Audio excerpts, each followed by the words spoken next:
Bien, pues muchas gracias como siempre por asistir a esta rueda de prensa posterior a la Junta de Portavoces para comentar el próximo pleno del próximo miércoles. Excepcionalmente tenemos pleno un miércoles porque el próximo jueves y el viernes se continúa con la tramitación de los presupuestos de Extremadura. Iniciamos un nuevo periodo de sesiones cargado de nuevo de incertidumbres, de dudas y de inestabilidad. Exactamente el mismo escenario con el que terminábamos el año pasado, el año 2024, iniciamos el año 2025.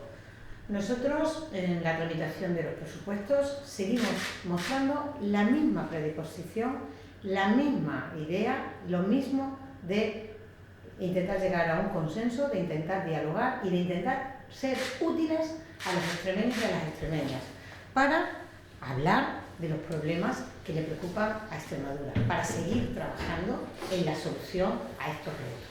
En primer lugar, tenemos un reto inmenso en este nuevo periodo de sesiones, que es la sanidad. La sanidad y el deterioro manifiesto que está llevando a cabo el gobierno de la señora Guardiola sobre la misma. Hoy conocíamos el último caso de ausencia de médicos que ha sido en mi pueblo, en Almendralejo, pero son innumerables los ejemplos que tenemos, aparte de esa falta de facultativos, de la ausencia de gestión y desde luego de la incapacidad para retener directivos que se hagan cargo de un sistema de sanidad público caótico. ¿Qué ocurriría, les hago esta reflexión, si finalmente los empleados públicos pertenecientes a Moface tienen también que utilizar los servicios públicos del SES en Extremadura? Yo espero que el gobierno, que siempre trabaja con improvisación, esté trabajando en buscar solución a este posible escenario que no sabemos si se va a producir o no. En segundo lugar, la educación y la gestión perjudicial que lleva a cabo el gobierno de la señora Guardiola es otra de nuestras ocupaciones. Y sobre educación preguntaremos en el próximo pleno. En concreto, sobre los ATES cuidadores, un personal no docente que se encarga justamente de cuidar a los seres más vulnerables del sistema educativo. Nuestros hijos, nuestras hijas, los alumnos, el alumnado con necesidades educativas especiales. Pues justamente para ese alumnado se ha decidido cambiar a sus cuidadores, cambiar a las personas que los acompañan, a las personas en las que ellos confían, a las personas a las que ellos quieren más, y se ha decidido cambiar de nuevo a mitad de un curso. ¿A qué obedece este cambio? ¿Beneficia a las familias y al alumnado el cambio de los ATES cuidadores a mitad de curso? ¿Por qué se lleva a cabo esta decisión? A los socialistas nos parece una falta de sensibilidad absoluta del gobierno de la señora Guardiola. Han sido innumerables las familias extremeñas que se han dirigido a nosotros para traer su voz aquí a este Parlamento y preguntar por la motivación que ha llevado al gobierno a tomar esta decisión. En tercer lugar, otro problema que nos viene ocupando y que ha sido objeto de muchas iniciativas en esta Cámara y que va a seguir siendo objeto es la vivienda. En concreto, el próximo miércoles preguntaremos por la terminación de la construcción de viviendas que arrancaron en la pasada legislatura con el gobierno socialista de Guillermo Fernández Vara. Viviendas que están acabadas y que, sin embargo, no se hace nada con ellas. No es la primera vez que el gobierno de la señora Guardiola difiere en el tiempo la finalización de una actuación con su puesta en marcha, probablemente para que la ciudadanía olvide quiénes fueron los autores de estas modificaciones, de estas mejoras, en este caso en el ámbito de la vivienda. Se piensa más en intereses partidistas que en el bien común de la Comunidad Autónoma de Extremadura. Otra preocupación de este nuevo periodo de sesiones es la ausencia de proyectos para mejorar, industrializar a Extremadura. Ese desarrollo que se estaba llevando a cabo en las legislaturas anteriores socialistas, vemos como proyectos muy importantes se frenan y nadie da explicaciones, porque nos vuelve a preocupar la ausencia de ese proyecto de región que tiene la señora Guardiola.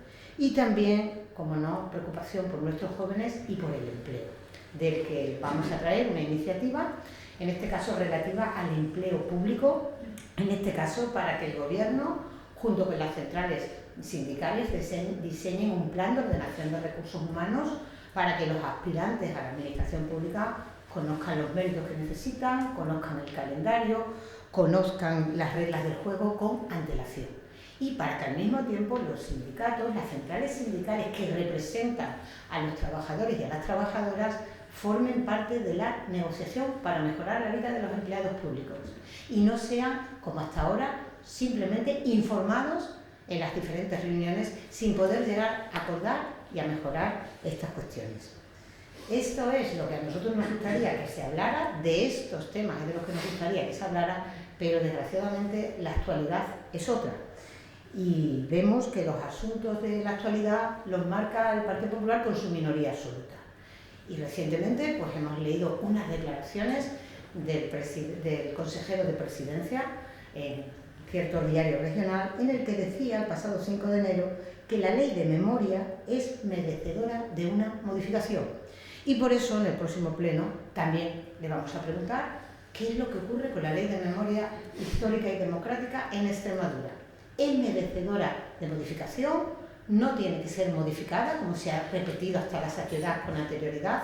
¿Qué es lo que está ocurriendo con estas cuestiones? ¿Qué es lo que está ocurriendo en esa negociación oculta del Partido Popular, en el que se encuentra muy cómodo con la extrema derecha? Parece como que ambos se avergüencen de lo que están negociando. No sabemos si siguen o no siguen negociando. También en el pasado negaban unas negociaciones que se estaban produciendo. Ahora mismo no sabemos quién o quiénes las dirigen, qué cuestiones son las prioritarias en este ámbito.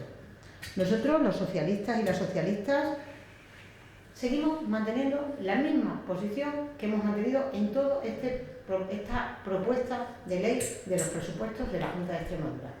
Y es nuestro ofrecimiento al diálogo, al consenso y a la responsabilidad.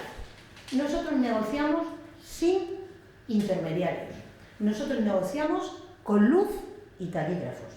Y nosotros negociamos pensando en Extremadura, en los extremeños y en las extremeñas, y en los problemas que he detallado que le ocupan y le preocupan a la ciudadanía. Eso sí, siempre bajo dos premisas. Recuperar la justicia social que se ha perdido en Extremadura desde que gobierna la señora Guardiola y, en segundo lugar, garantizar la igualdad de oportunidades de los extremeños y de las extremeñas, vivan donde vivan, en el mundo rural o en el mundo rural.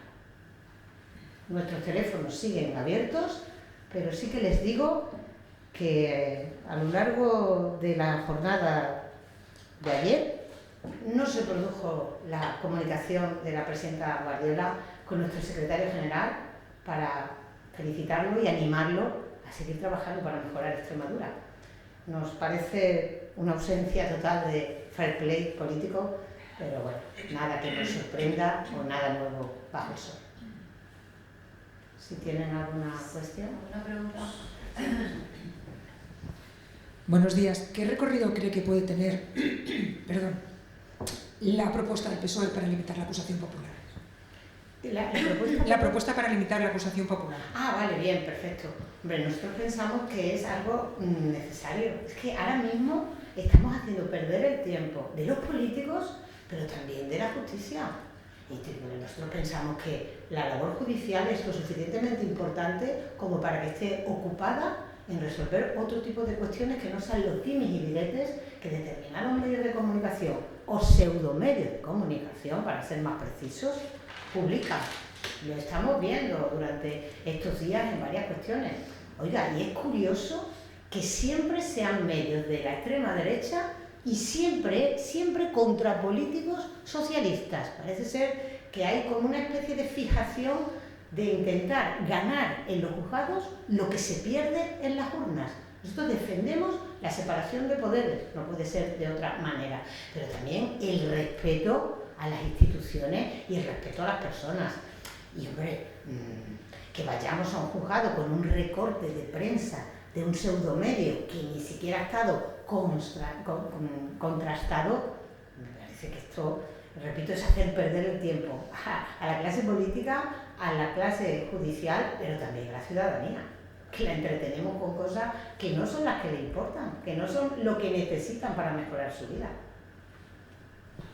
Sí. Buenos días. ¿Cómo encaja el Partido Socialista Extremeño la propuesta en materia de acceso a la vivienda que ayer hizo público Feijóo?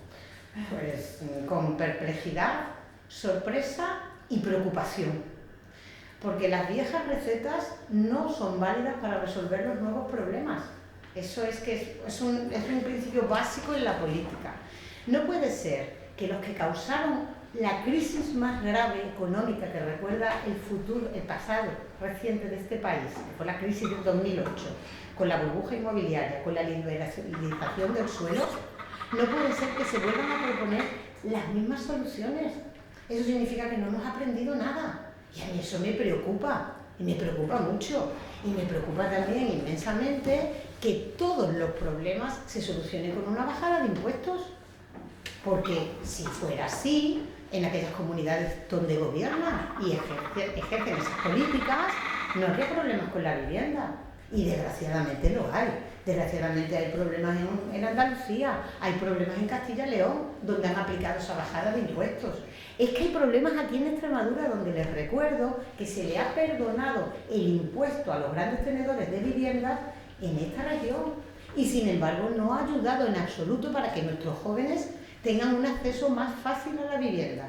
Se necesitan propuestas nuevas para problemas diferentes, y los problemas no son los mismos de la crisis del 2008. Entonces, nos sorprende, como les decía, y nos preocupa inmensamente que no tengan ninguna solución. Los socialistas en Extremadura hemos propuesto infinidad de alternativas a la política de la señora Guardiola, incluido que se vuelvan a retomar esos impuestos para los grandes tenedores de vivienda, pero también un plan 80.000 para que nuestros jóvenes puedan iniciar una vida nueva aquí en Extremadura. Estamos esperando a ver qué es lo que ocurre, pero como siempre nos tememos que la señora Guardiola querrá ser la alumna aventajada del señor Feijóo sin pensar que los problemas de Extremadura no se solucionan con las mismas soluciones que en Madrid o que en Andalucía, porque recetas antiguas, como decía, no resuelven problemas nuevos. ¿Ya? No. Buenos días. Buenos días. Respecto a los presupuestos, por sus palabras deduzco que no, pero me gustaría confirmar que a lo largo de la mañana tampoco se ha producido ninguna llamada para intentar negociar. Pues salvo que se haya producido con mi secretario general a lo largo de estos últimos minutos que no he hablado con él, desde luego con el Grupo Parlamentario Socialista no es con que se tiene que poner, es con nuestro secretario general, porque durante estas últimas semanas parecía que los señores del Partido Popular no tenían claro que nuestro secretario general era Miguel Ángel Gallardo, que sigue siéndolo, pero que también lo ha sido estas últimas semanas. Y se ha perdido un tiempo precioso para Extremadura, porque podía haber contactado con nuestro secretario general, podía haber contactado con el Grupo Parlamentario Socialista, claro que lo podían haber hecho, y no lo hacen, porque no quieren. Yo quiero dejar esto muy claro, no quiero que se desvíe la atención de la opinión pública. El Partido Socialista es un partido responsable, un partido de gobierno y un partido que pone el interés de Extremadura por delante del interés del propio partido. Y la señora Guardiola va a pasar a la historia por ser la única presidenta que es incapaz de acordar un presupuesto con la oposición, como sí hicieron el señor Rodríguez Ibarra, el señor Monago o el señor Fernández Vara. Es un fracaso estrepitoso de gestión el que lleva a cabo la señora Guardiola. Desde Vox e incluso desde Unidas por Extremadura, bueno, Vox lo dan por sentado, un posible acuerdo con ustedes. Unidas por Extremadura tampoco lo descarta, entre otras cosas dice, porque ni a ustedes ni al Partido Popular les vendría bien ahora mismo unas elecciones. Entonces dan por hecho que puede haber un acuerdo con ustedes. Mire, con nosotros no se ha hablado durante este tiempo desde las primeras reuniones. Nosotros enviamos una carta para continuar la negociación con la señora Guardiola. Repito, ni siquiera se nos ha contestado. ¿Cómo se puede decir entonces que nosotros somos los máximos beneficiarios o que se supone que somos ese socio preferente del Partido Popular? ¿En base a qué se llega a esas conclusiones por parte de Vox?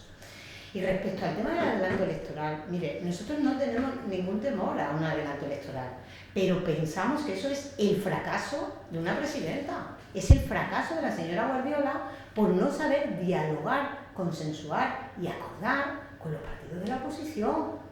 Y, por otra parte, unas elecciones suponen paralizar a Extremadura ahora mismo. Eso lo sabe la señora Guardiola también, por eso no las convocará.